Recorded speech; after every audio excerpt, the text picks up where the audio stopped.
A warm welcome to you once again. It's Bright from Bwave ICT, and today it's time to do some pointers, arrays, and strings in C.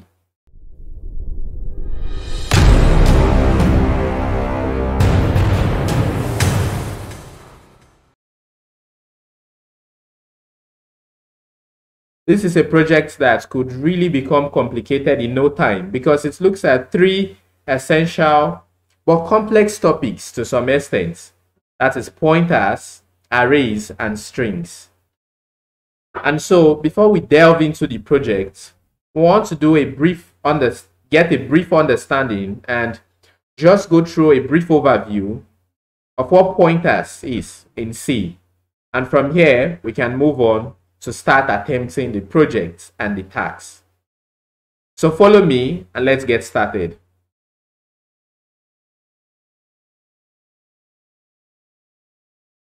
Let's first explain what is pointers in C. By definition, pointers are used to store the address of variables or a memory location. So far, you're already used to the word variables in C that are used to store values. And so we are saying that pointers are used to store the address of these variables, or pointers are used to store the address of a memory location. It may probably be your first time of hearing the word memory location in C. And so what do we mean by memory location in C?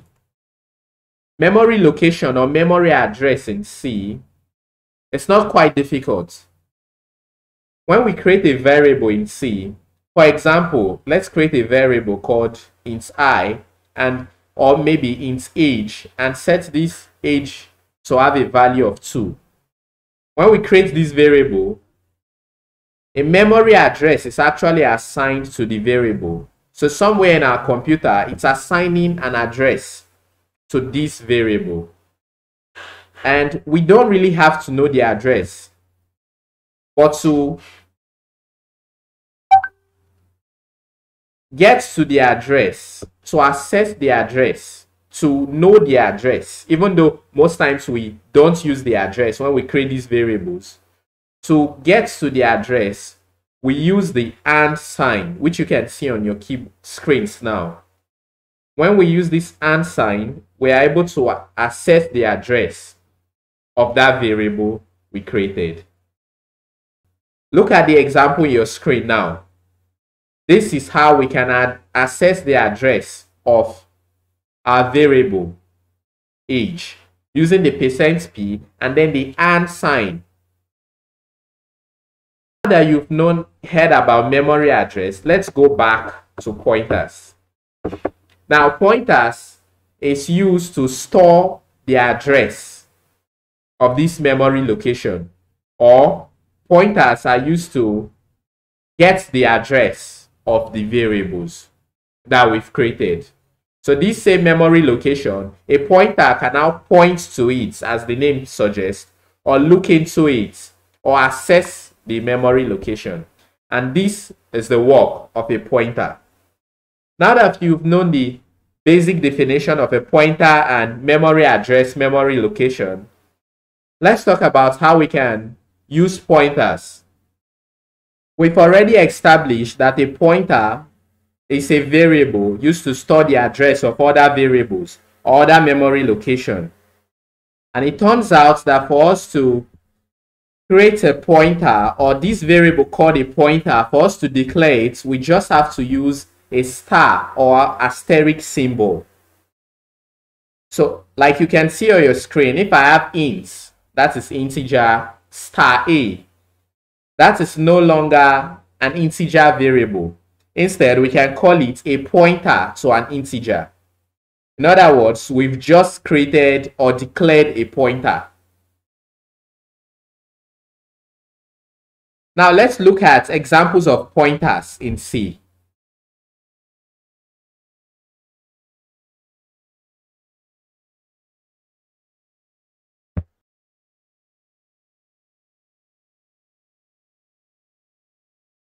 One thing has been clear so far: a pointer points to another variable. And so by this definition alone, you know that if you want to have an example of a pointer, you need another variable. So let's see this example now, if you can relate with this. Let's say our first variable here, it's number, and it has the value of 50. And it's of the type integer. And our second variable here, it's a pointer called *p of the type int. To use this pointer, we can now say p equal to and% number. Why this and sign here? Remember that we just said the memory address, to access it, we use the and%. And so since pointer is dealing with the memory address, we use the and% to whatever variable we have assigned to the memory previously. And so we can say p equal to the and sign there, and then whatever variable, in our case, number. And what will this code do? It will store the address of the number variable. So the number variable is gotten by this and%, and this p equal to and% here stores the address of a number variable. And this p does not come from anywhere. You can see we've declared it here as our pointer variable. I hope this basic definition and understanding of pointer is clear. What we want to look at now is something called dereferencing of pointers. So what does dereferencing of a pointer means? Or what is the dereferencing operator in a pointer? It turns out for us that a dereferencer, or a dereferencing operator in pointers, is an operation applied that will manipulate the data, change the data stored in the memory location, which is pointed by the pointer. So we have a pointer pointing to a memory location. The dereferencing will change the value that the pointer is pointing to in the memory location. And how can we do that? Let's use an example to explain pointers and then the dereferencing of these pointers. Let's say we have an integer x that has the value of 10. And then we declare the pointer variable like this. You can see on the screen, int star ptr for pointer. And then after the declaration of this pointer variable, we then store the address of x, which is 10, to the pointer variable, which is ptr. Using this method we've said before, ptr equal to and x. Now we want to change or dereference the value of x. We want to use our pointer now to change the value that was stored in the memory location of x. That is the referencing of a pointer. How can we do that? The code above can help us exactly do that. So we can say star ptr equal to, and any number that we assign to this variable now, this pointer variable, would replace whatever number was in our variable x before. And this is the dereferencing in C. So how did the dereferencing take place? The star, the asterisk sign there, is simply what helped us to dereference our value. And so for us to be able to dereference in pointers in C, we just have to use the star or asterisk symbol, just the way the code is written now.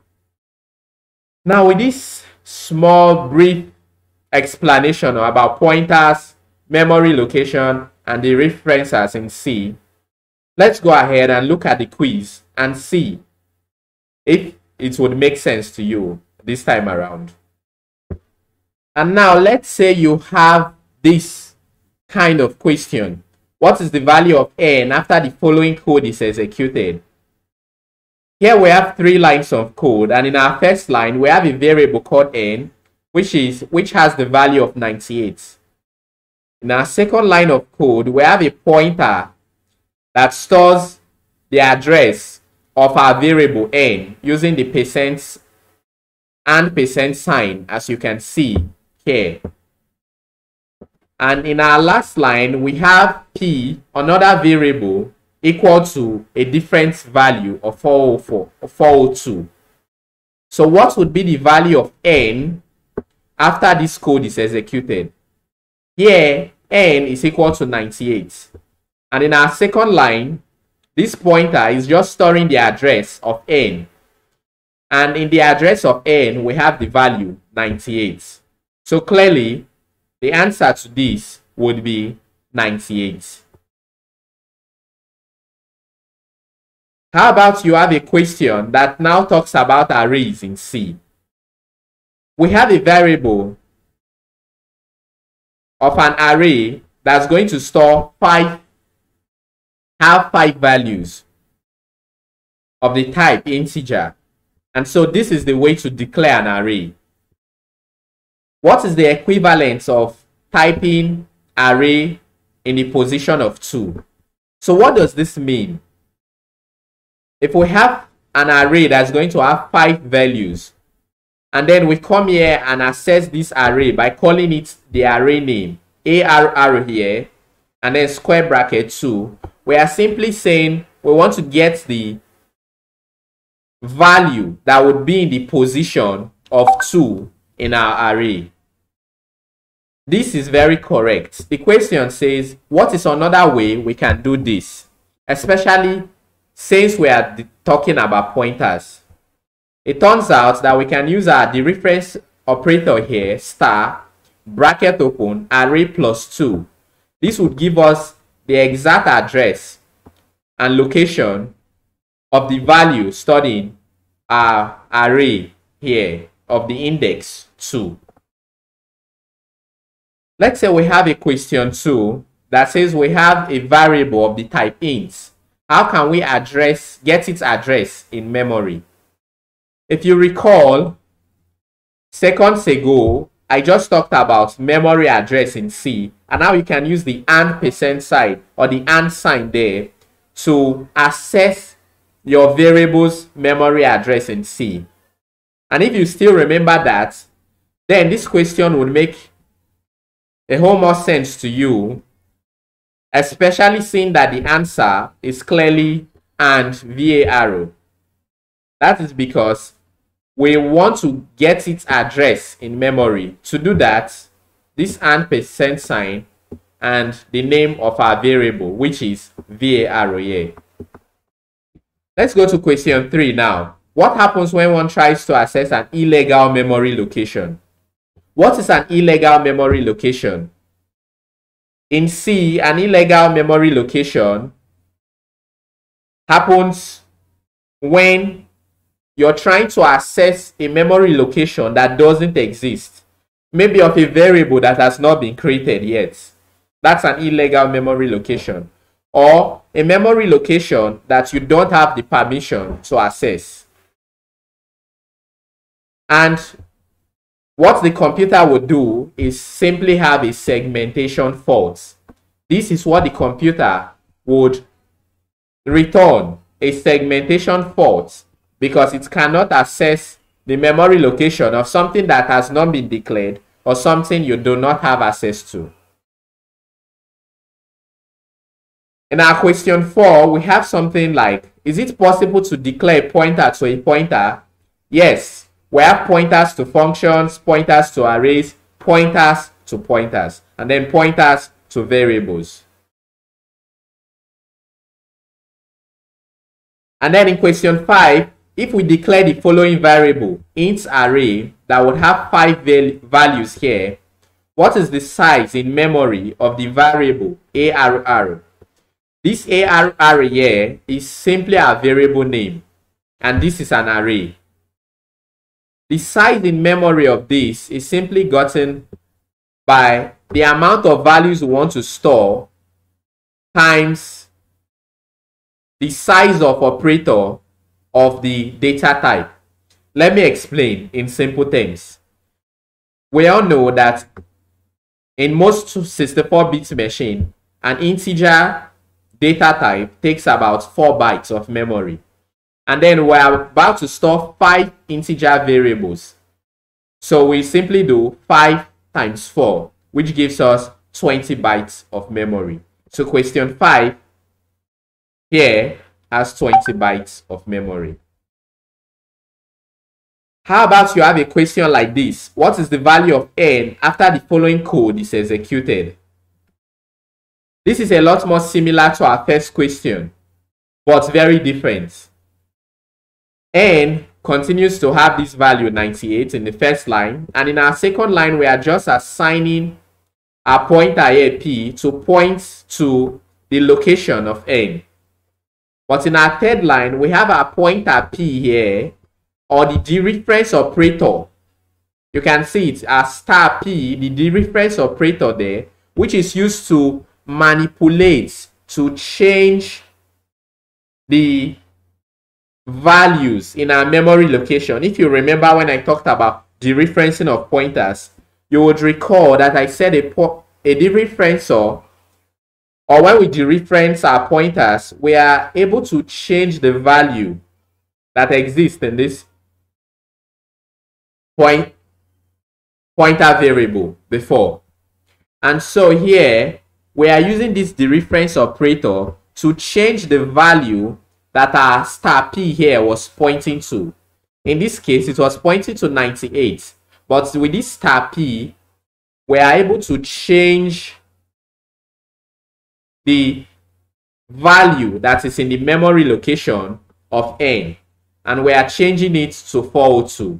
So clearly, after this code is executed, because we've dereferenced our pointer, we now change this to 402. What is the identifier to print an address with printf? You already know some format specifiers or identifiers in C, like %s, %c, %d. But do you know that if you use %p, you would be able to print an address of a variable in printf? Yes. So %p can help you print an address of a variable in printf. And then this question says, what is the value of n after the following code is executed? Turns out that the value of n after the following code is executed would be 98. Now let's look at the code. Once again, we have n, which is equal to 98. And then our pointer, which is storing the memory address of the value we have in n to itself here. Next up, we have a star p++. This is a dereferencer, and then this is an increment sign. The plus here is an increment sign. The star p is clearly our pointer. And you would be thinking, if we have the increment sign, why is this not increasing? This has to do with something called postfix and prefix increment operators in C. Something that may slightly confuse you for now, but as we continue, it would get clearer. But one thing that's certain is that after this code is executed, it will not be incremented immediately, but the value of n will continue to be 98. And what is the size of a pointer to a character variable on a 64-bit architecture machine? Most computers are 64 bits, by the way. And so the size of a pointer generally on 64-bit machines is 8 bytes. Just like we have the size of an integer 4 bytes, the size of a character 1 byte, the size of a pointer generally on 64-bit machines is 8 bytes. What is the value of n after the following code is executed? As clear as it is, once the following code is executed, our value will be 98, because this is the integer n that has the value of 98. And what we are doing in the next line is to simply tell our pointer to point to the address, to point to the memory location of n. And if it points to the address of n, the value which is in n is 98. The process of getting the value that is stored in the memory location pointed to by a pointer is called what? We've talked about this previously in other questions, and this is dereferencing. And so when we dereference something, we're able to change or get or modify, manipulate the value that is stored in that memory location. Question 12. What's the size of a pointer to an int on a 64-bit architecture? Just as I've explained, generally the size of a pointer on 64-bit machine, which most of your computers are, is 8 bytes. And so that was it for the quiz. I do hope the quiz somehow helps you to get a little grasp on pointers and arrays in C. Now, let's look at the tags and see how we can break down these questions and solve them together. So let's look at tag 0. You're asked to write a function that takes a pointer to an int as parameter and updates the value it points to 98. You're given a prototype here of void reset to 98 and then integer to the pointer n. And so what's the first thing I would want to do here? Since I'm given a prototype, it means I would need a main.h file. And so the very first thing I want to create is my folder for this project, which is 0x05 pointers array strings. And then I would want to go ahead to create my main.h file. Let's do just that. I come here and I create my directory, and now I can seed into my 0x05 arrays and strings, and I can simply create my main.h file like I'm just doing.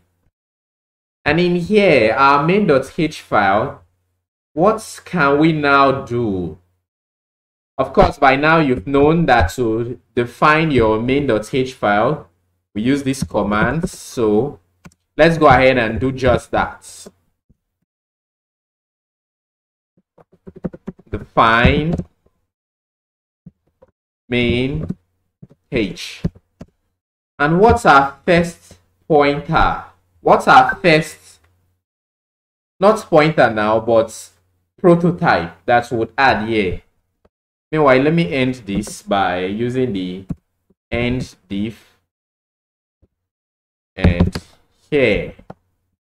So let me go back to my tags now to see my prototype. This is clearly my prototype, so I would copy this here, as you already know, and paste. Just to be sure, I could go ahead and do this for all the tasks I would do today, so that I don't have to do this every single time I come here. So I can get the prototype of the second task and paste, and also get the prototype of the third task and paste everything in here.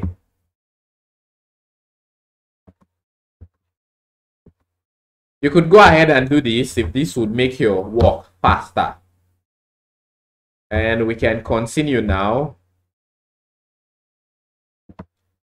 Get the prototype for this fourth task and paste.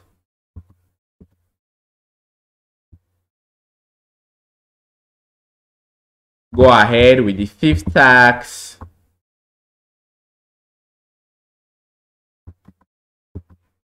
and paste. So if I was to write a pseudocode on the steps I would take to solve this problem, I would definitely add that I would define my various prototypes in my main.h file. You could go ahead and do all of this for all the files you would be doing today. About 10 of them, and here I have the prototype for about 6 of them. So you could just go and finish, define all the prototype and even the advanced tasks. That's all right. Next up is to look at the question again. We are going to write a function. By now, after doing projects like functions and then more functions, you already know how to write these functions.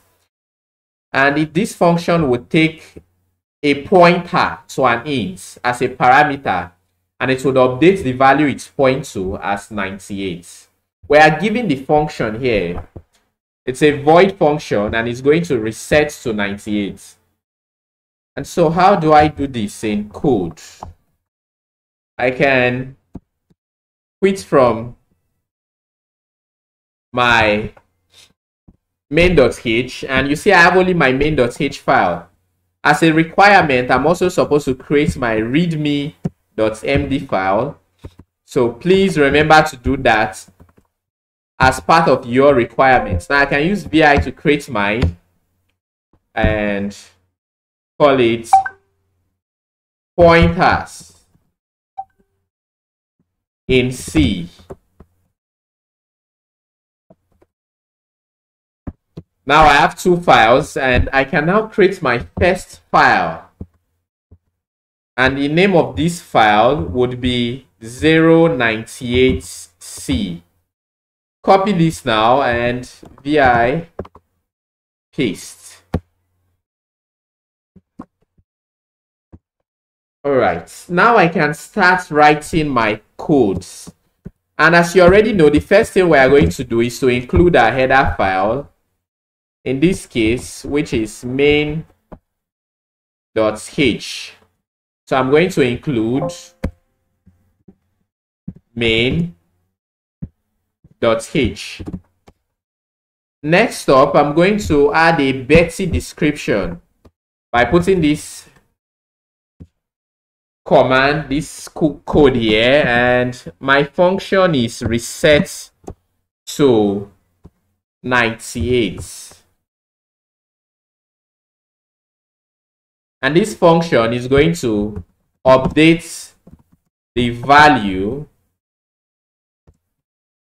of a variable. We are going to do this with pointers, right? So I can call this.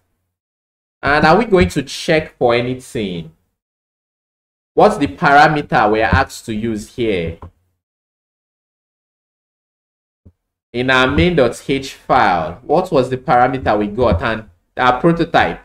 So we are using this pointer here. So n is what would be working with. So I can just do at n, and this would be the integer to updates.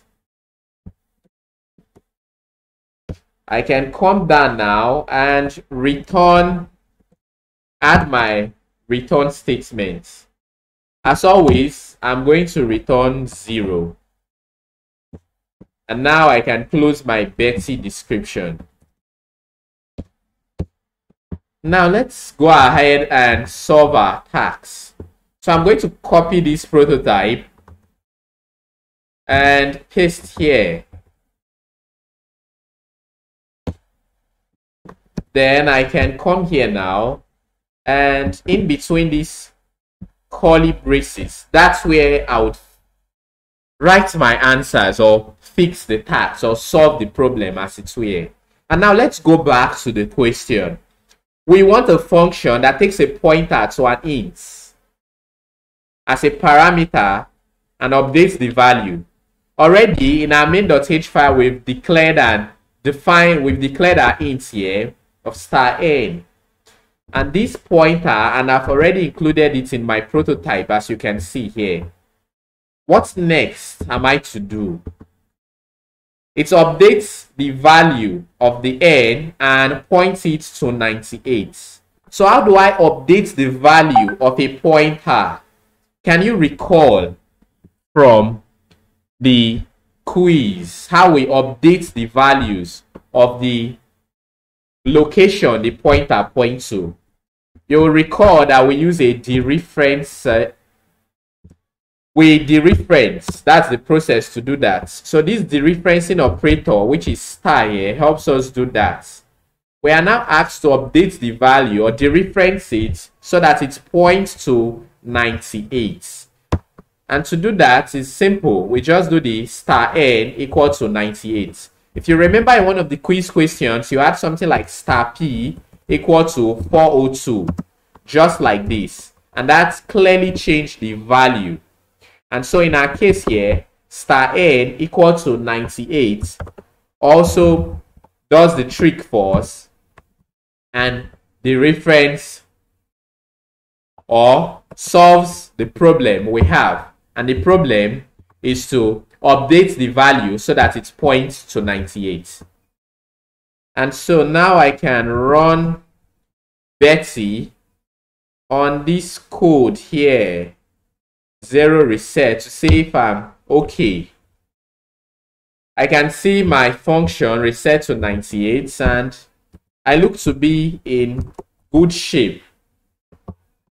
Are there other requirements I'm supposed to fulfill, like making my files executable? No.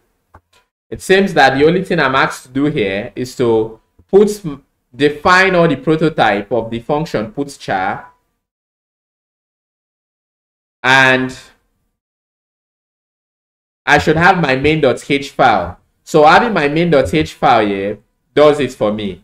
I could go and add my main.c file and then define these functions to be able to compile. But since the compiler will do that for me here, I do not deem it necessary to do that again. You may wish to do that, and that's totally fine. But I will not see that as the most important step. And so all I have to do now is to add, commit, and check if my code is working very well. Let's go ahead and do just that. So yeah, I can add like I've done and git commit already. And finally, I can push my code to GitHub. Now I've done this, the next step would be to check my code. So let's check my code now and start a new test. And yeah, our moment of truth, if we've actually done what the compiler wants for us. All right, so we see that this just helps me to basically, my code is done. We're successful in our first task. We can move over to the next task now. Task 1. We have a one swap.c. And in this task, we are asked to write a function that swaps the value of two integers. So we are swapping the value of two integers. What are the two integers? I can see it clearly there. I have int a and then int b. But these are not int a and int b. Look at this. You have a pointer a and then pointer b. We are to swap the values of these two integers. While you think about what to go ahead, how to solve this task, you want to start with the first. You want to start with the lowest, trying to solve the lowest problem. So we've already done the first step in solving this problem, which is to write our function in the main.h file. The next step would take now to solving this problem is to create our file. And so if I was writing a pseudocode, I would probably write creating my file to be the next step. And in here, as part of my code, I want to include the header file I've created, which you already know we would do. So even without having an idea of how to code, how to solve this problem, I know some basic things I can do to at least start solving my problem. I know that I would have to give a better description for our function. This time our function is the swap function that swap the value of two integers, of two ints. And we have two parameters we'll be working with here. or two things that the checker would be really looking for. We have int A and then int B that we want to swap. So in my Betty description, I'm going to tell Betty just that this is going to be my first int, and at B would be the second integer I would be working with. Note now, not really an integer, but a pointer variable. And then I'm going ahead to return 0 as always. Lastly, I would end my Betty statement. And now I can just copy my function here, since this is what I would be working with. This function replaces your main function. So don't be confused as to why we have this. Rather than having the main function, we now have a defined function. And now I would solve everything I would do here in this, in between these curly braces. We are going to swap according to the question. Let's look at it again. We are swapping the value of two integers. These integers here that doubles as pointers, int A and B. And so if I want to swap the value of them, how would I attempt this? Probably to create another integer called int swap would have been a good idea. Or maybe since we have one letter, I could call this int S for short. And here I want to say S should be equal to the value that is in our pointer A. I could now come down to say this pointer A should be equal to the pointer B. And lastly, I can come down and say this pointer B should be equal to S. So what am I doing here? We are swapping the values. Let's look at the question again. We are swapping the value of two integers. So we want what is in integer A to become what would be in integer B.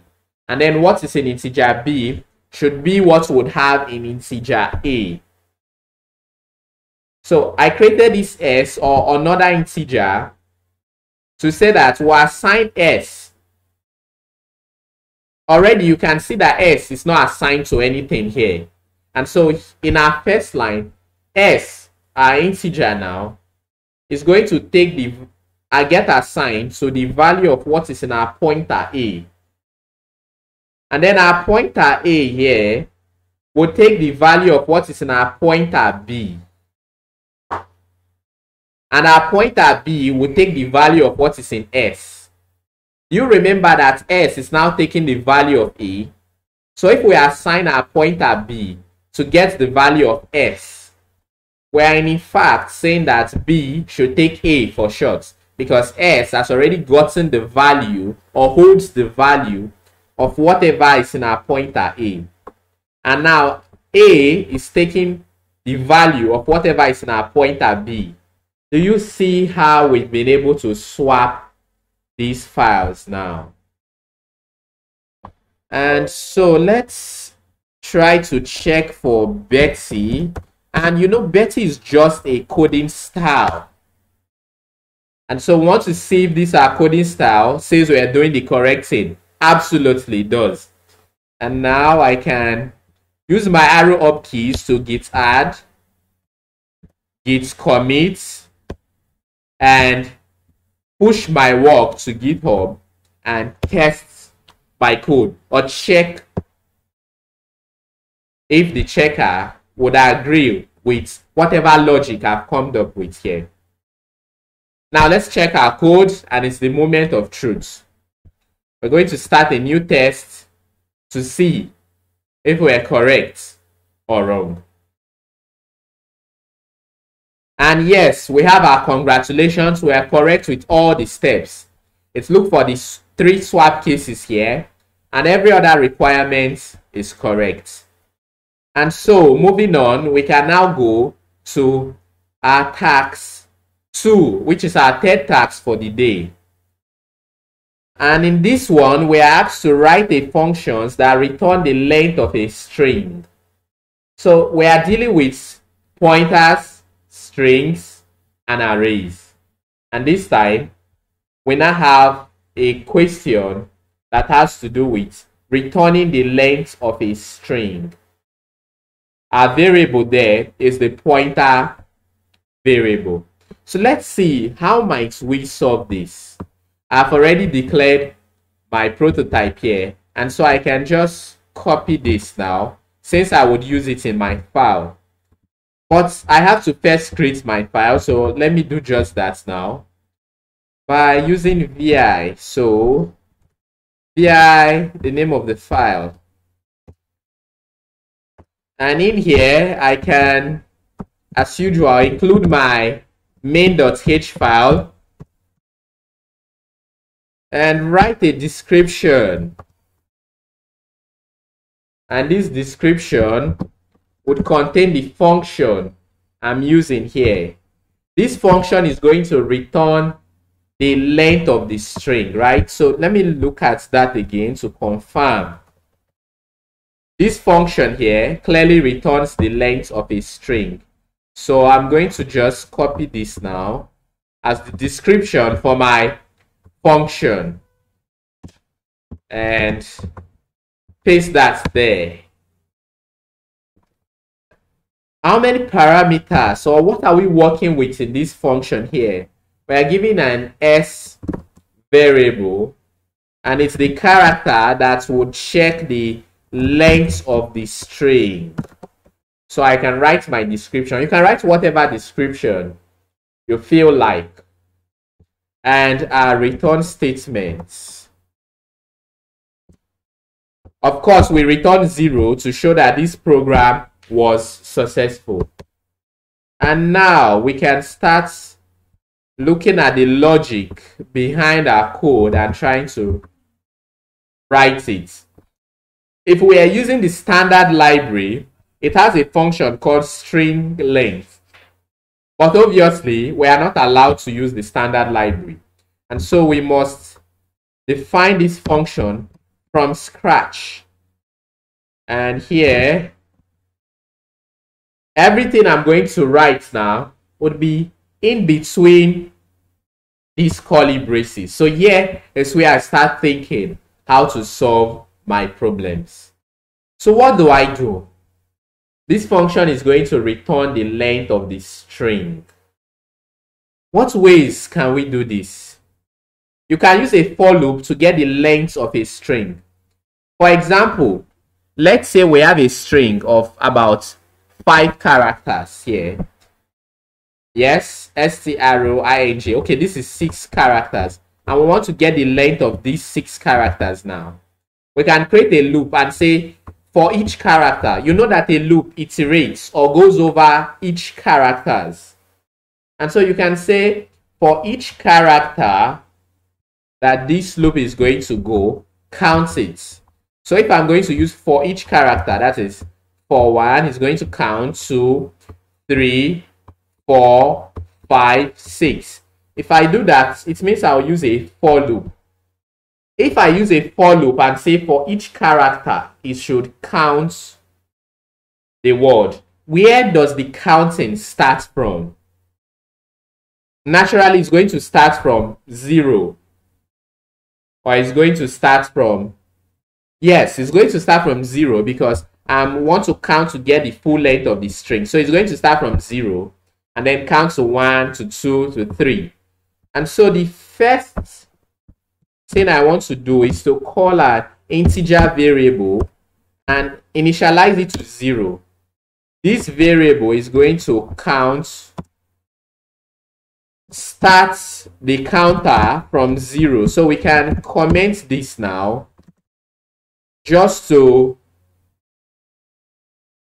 that in 2-3 months from now or 2-3 weeks from now, if some other person is reading your code, can just understand what you're doing. And if we start from 0, now we go ahead to count.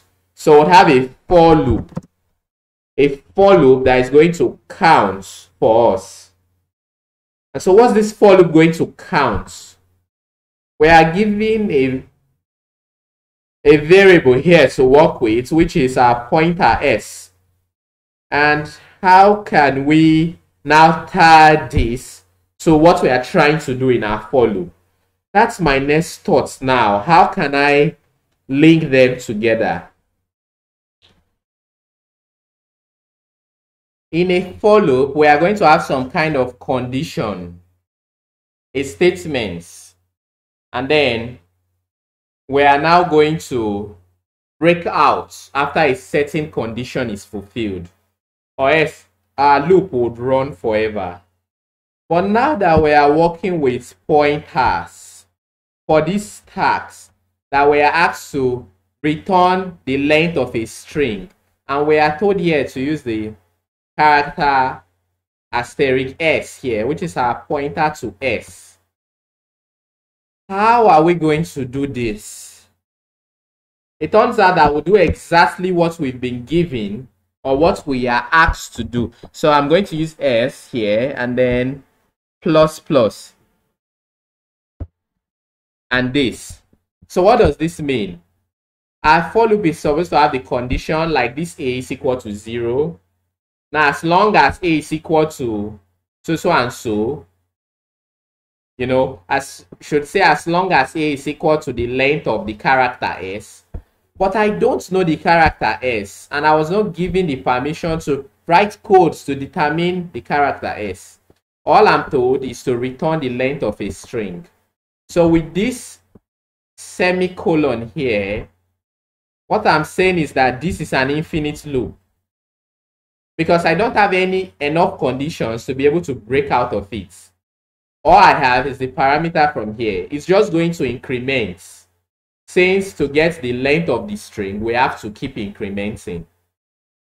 And after I write this, as long as the s keep incrementing, what do I do with my variable I created? I can say a plus plus here. And you can clearly understand why we have a plus plus, because int a here is actually initialized to 0, and the counter, our loop, will start counting from 0. And so as long as this for loop is going ahead, it's going over the characters one by one by one. You know, the s is incrementing. So if the characters were 10, the s would increment from 0 to 1 to 2. That's what this thing means. As long as the s is incrementing, we want our counter to also increment. That's why we have this a plus plus here. And lastly, we want to return something in this our function now, in this our loop. And for this task, we are going to be returning, according to the question, what am I supposed to return now with the length of the string? And the length of this string, I can get it through this counter. So as long as this s is incrementing, the counter would increment. And so at the end of this counter, I would want to return the length of the string, which is a. So I can just say return a and put this in semicolon. And this should fix the problem. Let's ask Betty if it has any issues with what we've done here. And it has an issue with it. It says there's no return value for our function string length. So let's go and quickly fix that now by adding a return value. I'm supposed to put, clearly here, I was supposed to add my colon in the return. I'm supposed to add my colon, so let me do that now. Colon, yes. And let's ask Betty again if it has any complaints. No, it doesn't. And we can, as usual, add, commit, and push. So I'm just using my checker as my compiler here, especially since I'm already aware that it would give me details of where I go wrong if I eventually go wrong. And so let's push this to GitHub now and see what we have. We're done. The moment of truth comes again where we'll have to test our code. Once again, it just says we should write a function that returns the length of the string.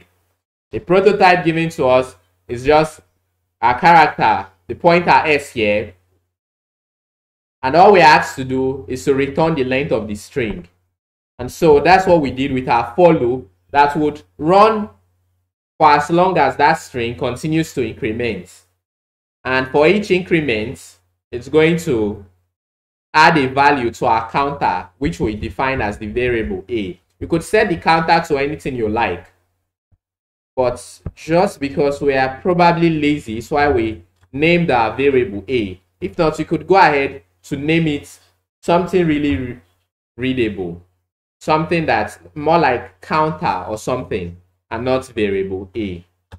Other than that, it seems that my logic actually worked well for this task because the checker says I am done with task 2. And let's go now to task 3, which is technically the fourth task for this pointers task. That says, I do not fear computers, I fear the lack of them. We want to write a function that prints a string followed by a new line to the standard output. Alright, we have a prototype, and as usual, let's go ahead to create our file, give our Betty description, and start thinking on how we can work on this task.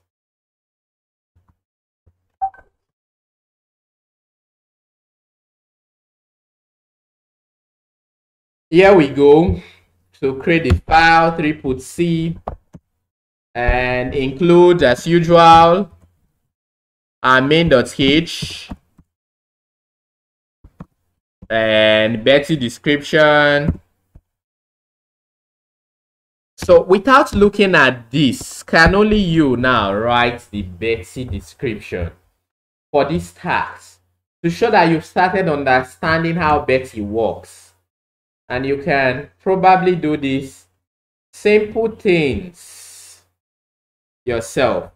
So once again, how do you do that? You can look at the function you have here to write your Betty description. The file is 3put, and look at the function void puts. So your function is puts, and go ahead now and write your Betty description. So pause this video, write your description, and come back to see if it tallies with either is Betty compliant or it even tallies with mine at all. All right, so I hope you've written your own. Now let's continue. This function is going to print a string, right? So the standard outputs. So something like this, and down we want to say at string. Yes, because according to our function, that's what we'll be working with. So the string we want to print out. And what else do we have? You could go ahead and write other description, but for me, I'm just going to return. So what are we returning this time? It's not going to be 0 because we're going to be returning the length of the string. And now we can get our function and start coding. Here we go, our function. And yes, let's do hard things for our fourth task for today.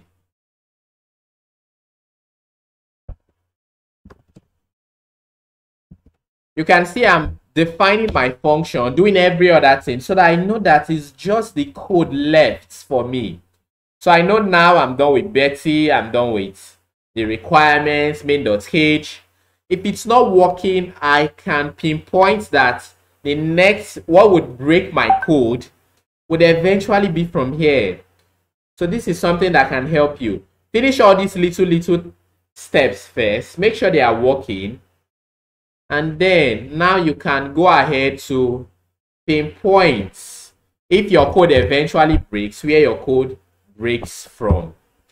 Now let's look at the question again and think about our thought process. We'll write a function that prints a string followed by a new line to the standard output. Alright, so how do we write a function that prints a string to the standard output? Let's see. What can we do? We are given a function here from the standard library that actually prints a string, but we cannot use this kind of function, so we have to create our own. And I can use a while loop this time around. You know, I used for the last one. Now I can use a while loop to say while the string, you know, what condition can I say now? I'm trying to think about it. So this is what you should do every time you have a task, an assignment. So let's use int a just to be consistent with what we've used. We initialize our while loop to 0 first, our variable a to 0. And we can come down now and start thinking. We want to print a string that's to the standard output. So I can do my while loop like this. While string. So already I have my string. So while the string has the value of I, or has the parameter inside, which is I. Or where did I get I from? For consistency, let's say A. Yes. To match with what we have here, I can now write something like this. So let me go ahead and write it out before explaining what we have here to you to understand.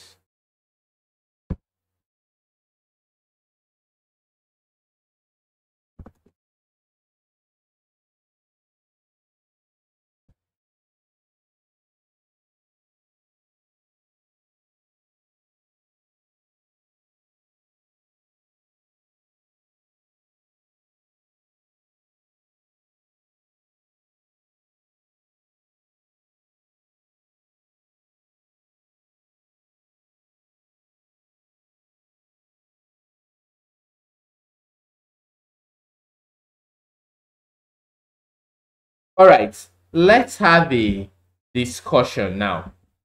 What do we have? Attack says we should, once again, write a function that prints a string followed by a new line to the standard output. So first of all, we want to print this string. Our while loop is going to count the string we have. It's going to first count it.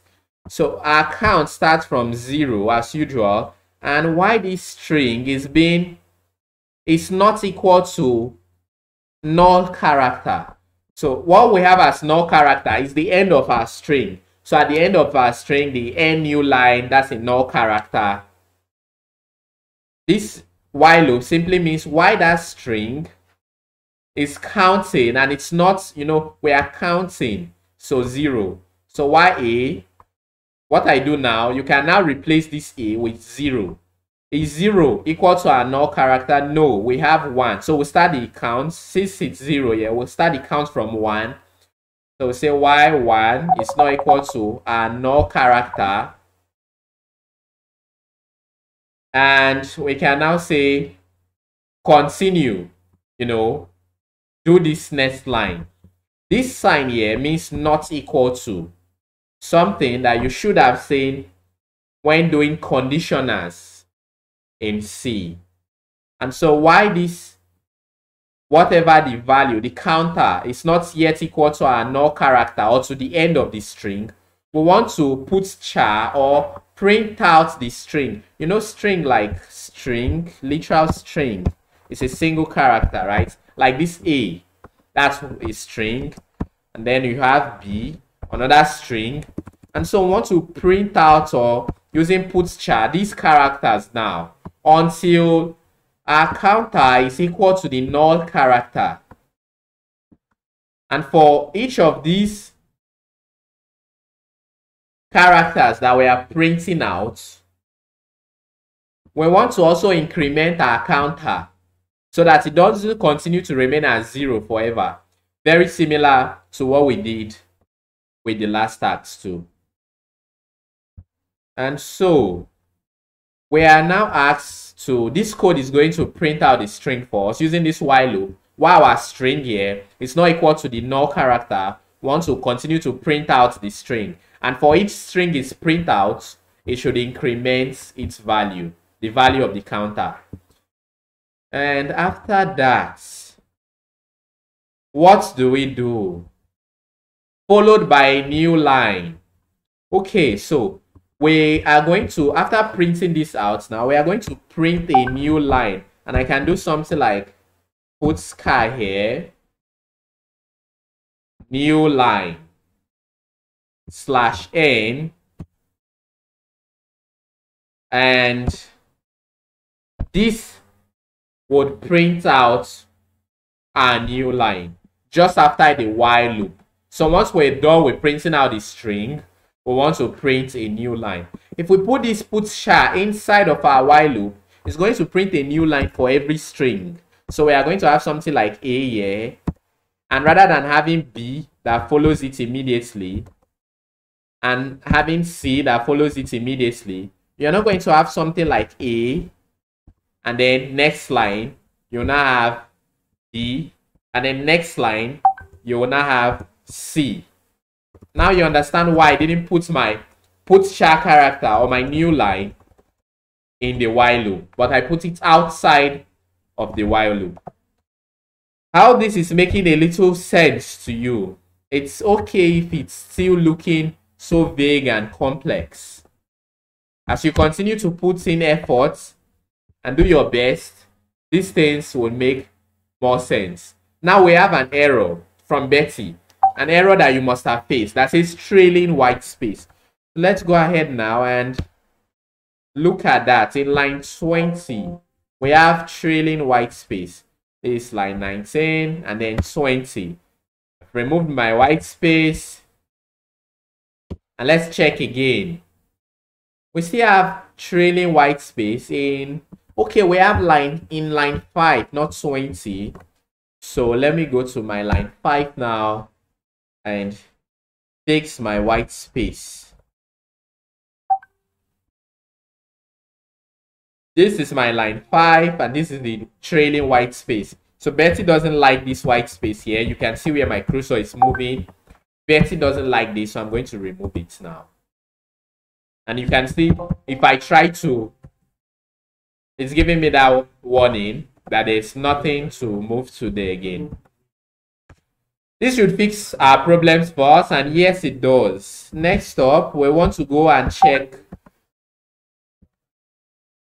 the moment of truth. Add, commit, and push. With this,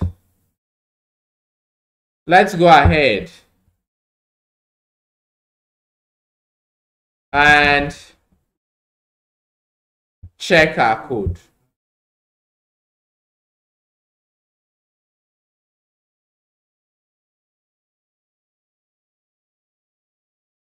Now we have some checks that are failing, and it seems like our program did not compile. And we are told here that we have an implicit declaration of the function put char. Now this is an error you most likely have seen somewhere. Implicit declaration of the function put char. It's good we have this kind of error. And how do you fix this? what does it mean for the function to be declared implicitly? For example, if you have been in any of my special classes where I did talk about header files and functions like the printf function, you would see that if you remove your header file, your include stdio.h, and you try to run the printf function, it's going to give you an error that says implicit declaration of the function printf. That's because it's not added. In your header file, you didn't add the function printf there. And so this is something similar. We have to define puts_char somewhere before we can now confidently declare it. And so how do I define puts_char? Let's go and check our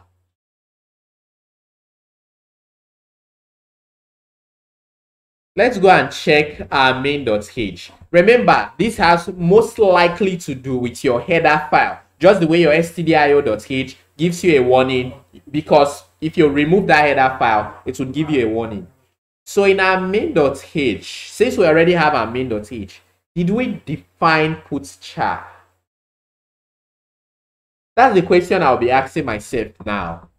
And it's for me to get the answer, I will go and check my main.h, as you can see here now, and there's no definition of the function puts_char. So it turns out that for me to solve this error, I would have to first of all define my puts_char function. And I can do this by saying puts_char. Now this is going to take as a case a character, and let's say C. And this function puts_char, it takes a character C and prints it out for us. This definition, let's see if this would solve our problems now. So add, commit, and push. Let's try to run our code one more time and see if this would solve our problems.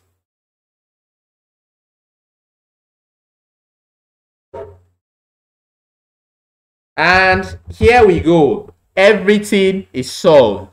Now you understand how to fix problems when you have implicit declaration of the function puts_char. All right. We've done a lot, right? And you must have learned one thing or the other from solving little questions, making sure your codes are Betty compliant, and now to fix problems with implicit declaration of puts_char, and even understand a little about pointers. Make sure you do your personal practice to continue to understand and go far in this. In our task 4, we have to write a function that prints a string in reverse, followed by a new line. So now we are printing strings. And then we have this %*s, which shows that we're still somehow working with pointers or the dereferencing operators. So how can we do this here? First thing I want to do, as always, is to create my file for printref.c and do the little steps to get to the stage where I now have to write my code. So let's do that first. Create our function for printf. I'm going to create this file now. Back to my terminal to create the file using vi. And as you can imagine, you already know the first thing I'm going to do. Add my header file, which is main.h, and all of that. So without saying anything, like I've always emphasized, this is what you start doing first, even without knowing the answer. At least this gives you the feeling that you've started something. And then let's write our description. So we want to print in reverse, right? That's our function. So we want to print in reverse, and function simply prints string in reverse. And the string to be printed here is S,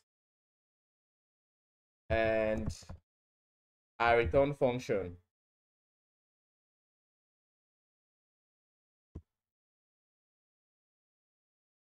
Right? Or are we going to have a return? Okay, so we can just add it now. Are we going to really have a return function for this? Seems like we will not have a return function. Yes. Are we asked to return anything according to the... So let's try something now. Let's try to write this. Since we are returning the function x, we are returning the function x. So we will not have another return function, right? So in the description, I don't have to add that. Now let's look at our prototype here and just move on. Of course, I've added this to my main.h file before, and I can now go on. Just continue. All right. So what are we asked to do here now, and what's my thought process? How do I figure out what to do here? Once again, these tasks build on each other, and looking at this, look at the third. What we're asked to do in the task 3, write a function that print out a string followed by a new line. Note that we're printing out a string in the question 3 followed by a new line. And then in question 4, we are asked to print out a string followed by a new line, but different now in reverse. So task 3 and 4 are almost similar. We are printing out a string in task 3, and then in task 4, we are printing out that same string but in reverse. So if we have A to Z, we'll now print it in reverse, Z to A. And so now that you've done the function, that the functions are almost similar, what can you do? What can you do now as part of a thought process? You can imagine that almost the same steps we took for the task 3 would be the same step we'll take for the task 4. So I'm going to save now and go back to my task 3. So remember what I did in task 3. All right, so we had a variable that was initialized to 0, and then we had a while loop that counts through the length of the string. And as long as that string length is not equal to the null character or to nothing, we are going to print out the string and then increment the timer. Yes, and let's print out the new line. So I'm going to do the same thing now for my task 4. So you can already start attempting this, almost the same thing. But then what would I do? Now I want to print it out in reverse. So I would first of all have to continue my while loop, also have my variable that will print out the string first of all, and then so you know that this variable here does the counter, right, of the string is printing out, and then this is the while loop that actually print out the string. All right, but now I want to get it in reverse, so I would pretty much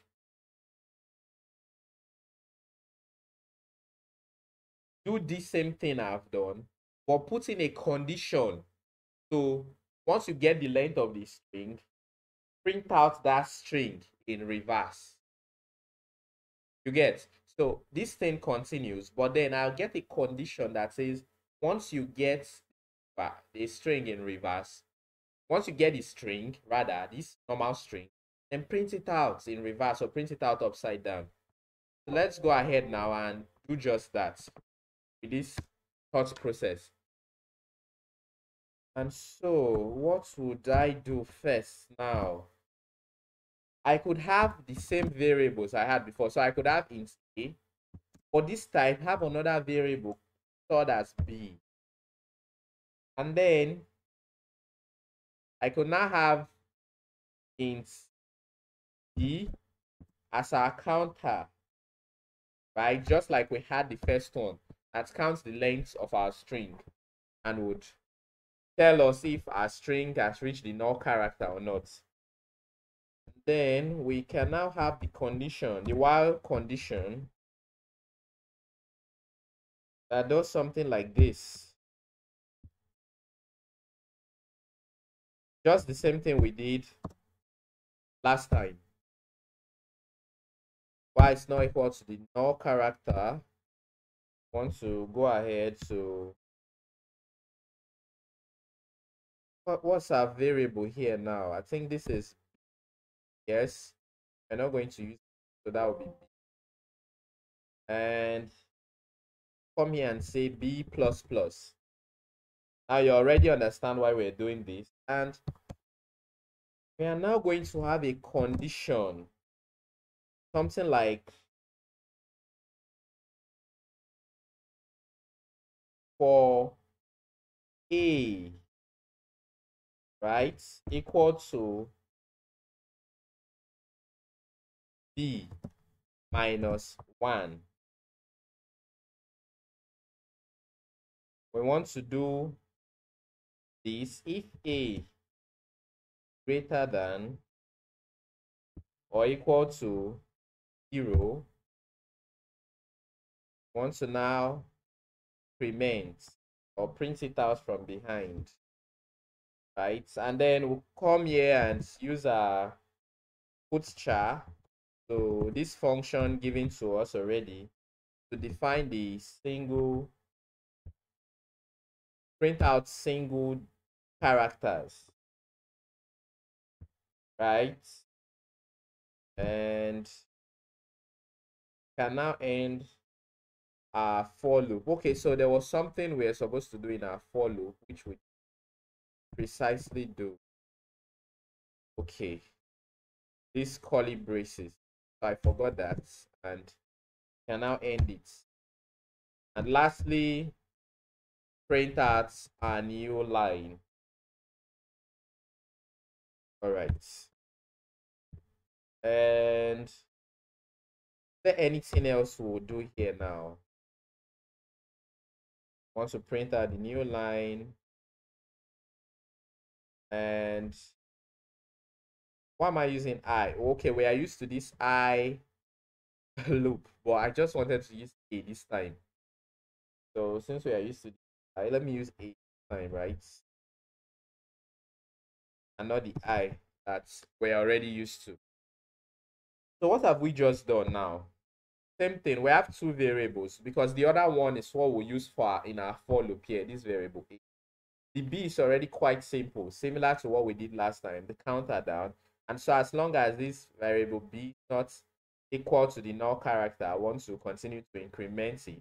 And as we increment, we come to this our for loop and say A, as long as A equal to B minus 1. So this just helps us get it from the end, right? The B minus 1, it actually starts the printing from the end, just takes it from the end. And we say as long as A greater than or equal to 0, we want to get this minus minus. That's this decrement sign. So this whole for loop here just goes on to print it out from the end. And from the reverse, that is the end, from the Z character, the last character. And as long as it's getting it from the reverse, we want to put char or print it out from the reverse that is getting it.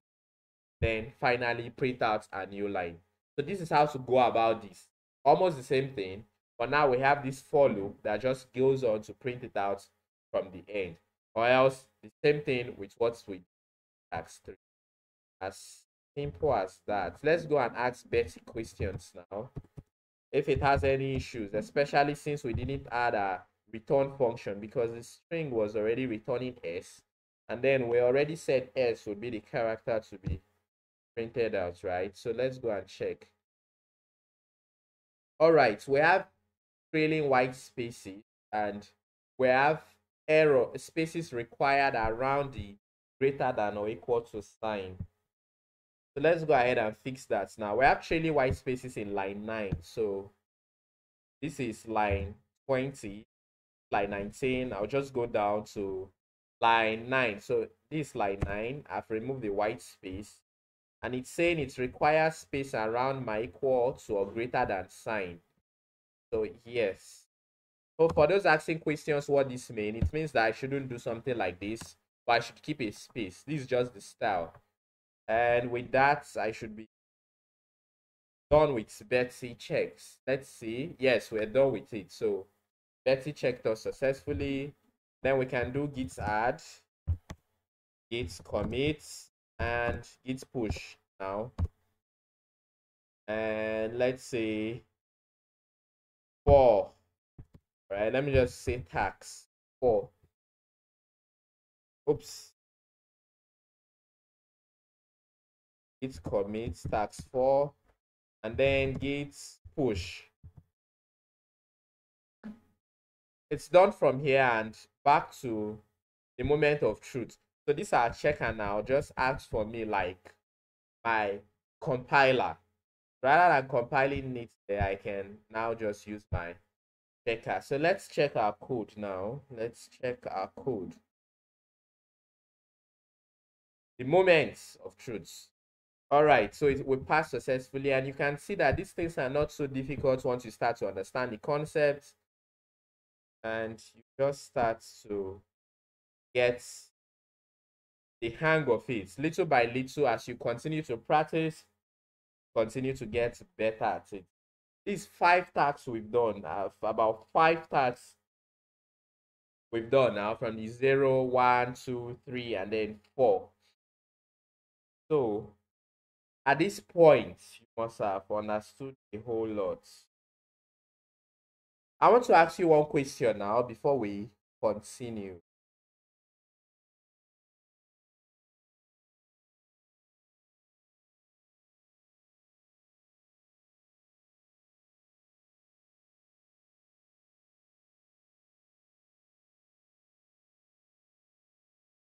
All right, so thank you for telling me that I've tried. I know I've tried, and you too, you've tried to actually watch this video to this.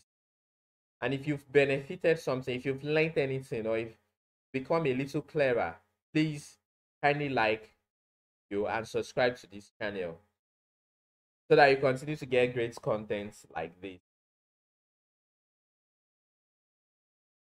And so we've done about 5 out of 10 mandatory tasks you have. That's about half, 50% of what you would have. We've done it live and explain the process, explain why we are doing what's there. And at this time, I will now leave you. Go ahead to try the rest out by yourself. At least from the next task that print a reverse string. Try to see if you can get the process. Almost the same thing, but would be printing out everything in reverse now. We'll be reversing the whole string. And when it comes out like it's going to really, really be in reverse. So it's going to have a much more complex process than this particular task 4. But the process would still be the same. So we'll still have a while loop, we'll have conditions out, print them out. Then we'll have like 3 variables. One will be set to 0, our counter. And so almost the same process for the next task. So it's your job now to try to understand this to a reasonable degree, and at least from what we've done, you should be able to get the first 4 or 5 steps correctly without even comparing or checking from it. So I'll leave you now to try to do that by yourself, and surely you have all it takes to do that. Or in case you still have questions, issues, because these things are not really easy to understand, and we understand that too. In case you have these kind of issues, you can check and compare your codes with mine from GitHub. And the link to my GitHub is down below. If you can see it on your screens right now. So you want to compare your codes with mine and make sure that you are able to fix your issues. But basically, this is it for this. I hope you got the clear introduction to pointers. Now you know the dereferencing operator. You know about pointers. You know how strings are being calculated, and you know that strings are different from characters. Like single character and strings are not the same. You know that put sharp print a single character and it's a function given to you already by by ALX default. With all this knowledge you have, you can now start to attempt and try out things by yourself. Thank you so much for being here. I hope this video was really helpful to you. If it was, please do like and subscribe to this channel for great content like this. If you still have issues for the next 2 weeks, this week and then the next week after this week, I'm also going to continue with the live classes. We'll continue with C from scratch. Now we're in if statement and we'll be looking to move forward to loops in C and then functions C. So if you're interested in understanding and learning these things from scratch, you could join us as we continue to take it at a much more lower pace, but talk more about problem solving. We don't focus on the tasks. Those classes know about the tasks, know about the checker. You can always compare your tags from my GitHub. You can always go about working to find solutions to your checker by reading your error message. But you should at least get a clear hang of C. That's what we are doing in those classes. So if that interests you, you can always reach out to me. Yeah, this link in the description below, and I'll still pin it down in the comments so that you can join our classes. But for now, thank you so much. It's been a wonderful time doing this with you. Excited to have done pointers, arrays, and strings. Until we meet again, a goodbye from me.